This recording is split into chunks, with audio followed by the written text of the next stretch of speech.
Well, good morning everybody. I hope this finds you well. Andy Spoons here, and I'm just going to be working through some silky oak today, and I figured I would try and do a little bit of a commentary as I go. So there's a bit of a knot here, and I'm just going to parcel that away really quickly.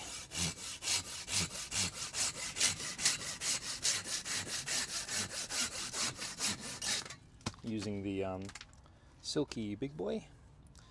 And basically what I'm doing, I figured I would just talk through my process as I'm tracking, just so you can kind of, hear what's going on inside my head. Sometimes that's a good thing, sometimes it's not. So what I'm going to do is I'm going to split. We'll turn this into a bit of a tutorial. Basically what I'll do, let's set up the axe block first. Got my large Swedish carver, my Gränsforsbruck large Swedish carver. Got my Fadir tools, small adze. I have a couple of different hook knives actually today. They're both from Belzebu Crafts, the fur and the large Hades 50 Tucker cam. Both on long handles because I'm working outside. I'll use my matte white 100mm Sloyd, 4-inch Sloyd, for all of the finer details. I've got my Magnus Sunderlin draw knife, and just in case, I've got one of the old Stanley, what number is it? It's a 151, yeah, 151 spoke shave that I've restored myself, and we'll deal with that a little bit later. So, to cover some of the basics, basically I'm just going to want to split off, take off the pith, and I'm going to be ideally working in this section here. So we'll split that away first. And I actually don't feel like doing a super long spoon, so I'm thinking I might end up doing, I can see there's a little knot here, so I might end up cutting about that much. I might just do that now actually. When you see little ripples in the grain like this, it's best to be wary, because that is a sign that there's a knot.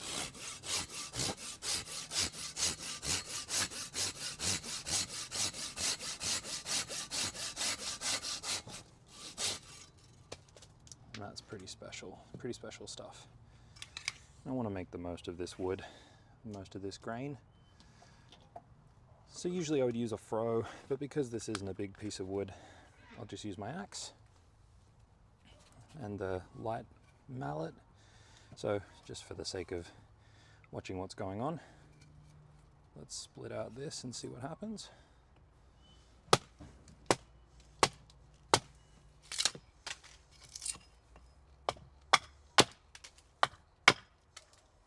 And let's just keep following my lines. A good rule of thumb, if you're dealing with, round pieces of wood, what you need to do, or what really helps, is to bring it down to a square or rectangular piece. And the reason being is that once you start to work with the curve of your spoon, like this for example, or let's see, I will probably want to have the bowl facing up. So let's just say this is the front. Once you start carving like that, if you run down the line, the spoon will end up getting smaller, because some people start to cut out this area first, but you'll start losing mass. So it's nice to start with as square a piece as possible, so that as you keep moving down, you can keep the same width spoon. So what I like to do is get rid of, you can see there's an angle here. I want to get down below that angle so that I'm dealing with a nice flat area. So let's start with that. This is going to be the front of the spoon, just because it's ever so slightly wider. So I'll get rid of the pith as much as I can.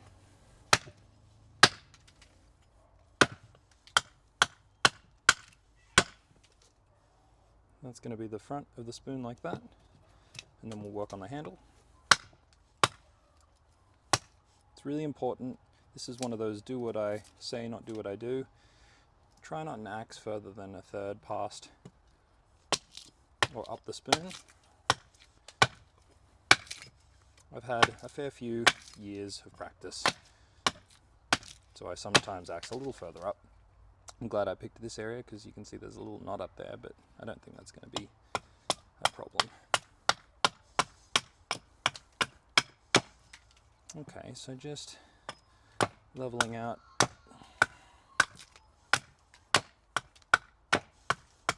what will end up being the bottom of the spoon, and then I'll just axe out the crank about there, and you can see I like to do it just in front of the low point of the spoon.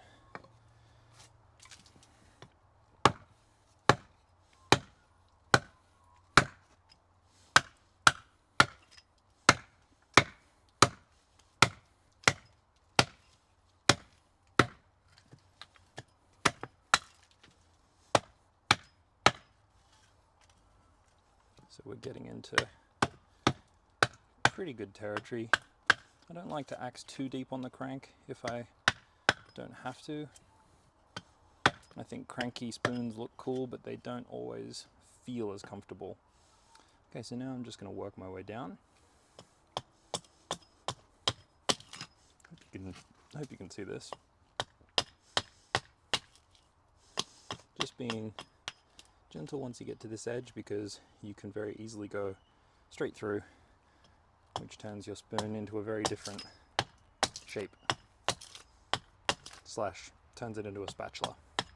Now this is quite a dangerous, if you don't know what you're doing, situation. Always have your thumb or your grip hand behind in case you happen to come down. I've learned that the hard way. Learn from my mistakes.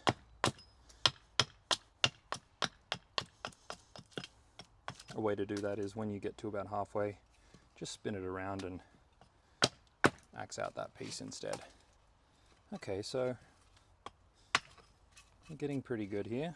Now I'm just going to flip and work on this section. What I like to do is start on the outside and then work my way in.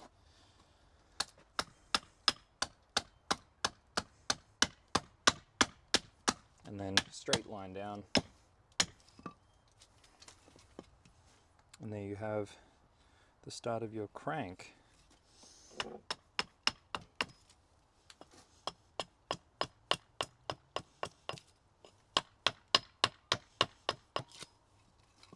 Just cleaning up that lower section. It's nice to clean this up because once you start drawing, especially because I do it freehand, you want to keep all of that mess out of the way. Okay, now I'm just going to clean up some sides. I'll stand this way. Again, flat sides always make your life easier.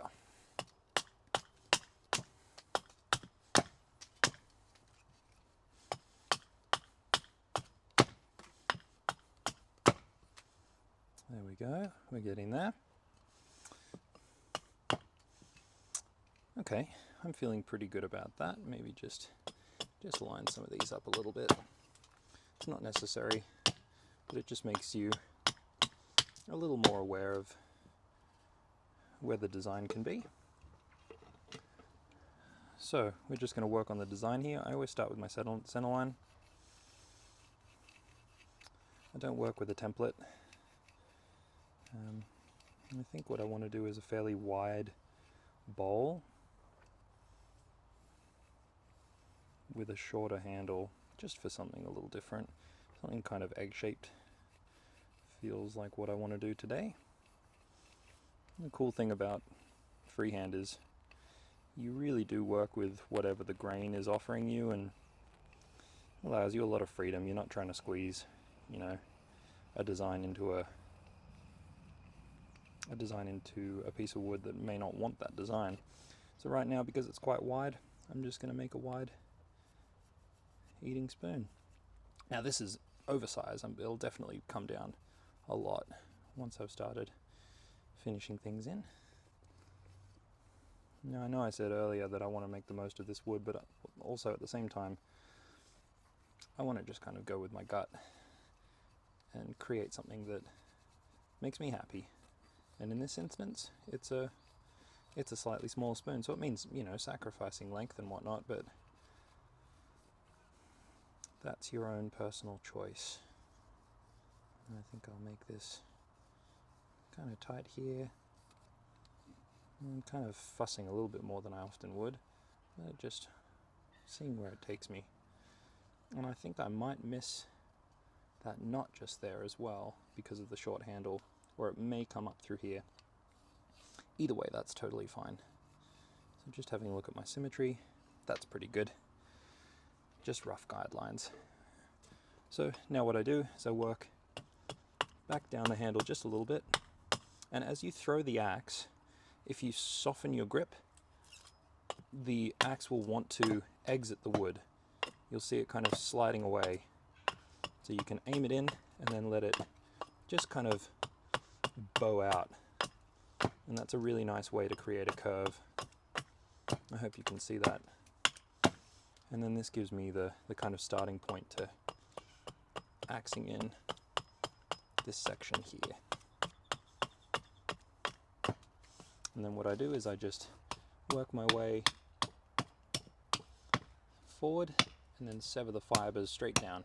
You don't want to swing back, obviously because your hand's in the way, but also because you don't want to put too much pressure on the back of the bowl. So I like to just sever it straight down. And then this way, when I come back down the handle, I'll see if I can do it this way. And just do nice taps.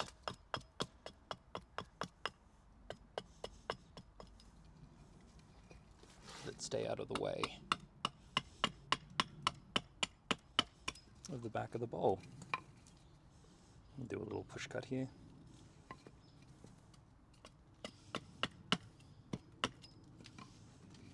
There you go, and then same on this side. I'll swing it this way so you can see what's going on.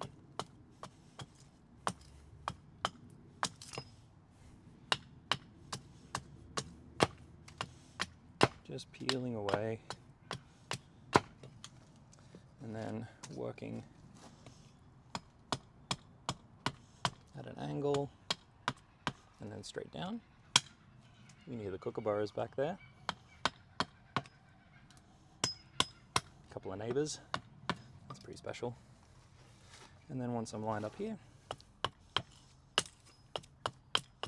same thing. You want to be really, really careful in this area because you don't want to go straight through. It can be very easy to do. So now I'll leave that length here just so I can hold it as I'm working around the bowl. And you basically slowly, you want to think of it in straight lines, especially when you're going through this section.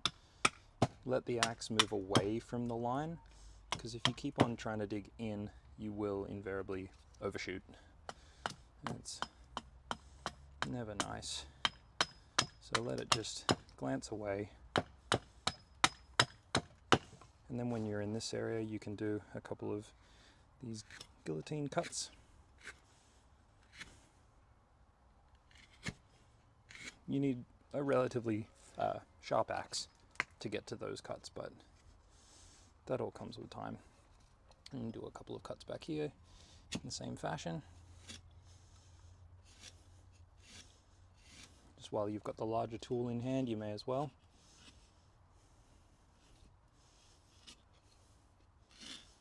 There we go. Okay, and then I'll get rid of this piece just here.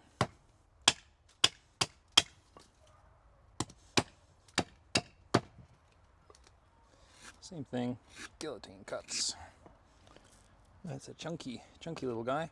Now I'm not going to do too much on the back here because it's already getting quite thin. I'll just level it out Just working on the edges. I won't go into the middle at all because I want it to stay a little more bowl-shaped. Take a little bit off the shoulders, but again, not much. Work back down the handle to give it a bit of swoop. Again, just on the sides, because I like to keep the density back here. I like the lowest part of the top of the spoon to be a little in front of the lowest part of the bottom of the spoon. That's totally just a design preference. You don't need to do that. Okay, and the rest of this I can do with the draw knife. So there you go.